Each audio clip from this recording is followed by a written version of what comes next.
Hey there friends, in this video I'm going to show you how you can set a custom notification sound for certain contacts on Telegram. So it's really easy to do and it's a really nice feature to have, especially if you have somebody like a significant other and you want their notification sound to sound distinct from the rest so that you are aware that it's coming from that certain person. So first thing you want to do is open up your Telegram app. I already have it open here and simply right click on a person's name and then it's going to open up a small context menu. Hover over the mute notifications option and click on select tone.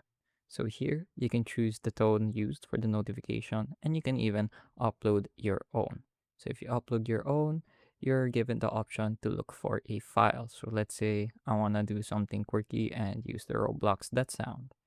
I'm going to upload that and it should appear in the window. So there we go. You can also set the volume. So that's what it would sound like and click on save.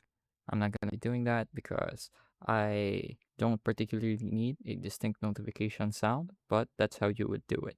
So I hope you were able to learn something new and something useful. And as always, thank you for watching.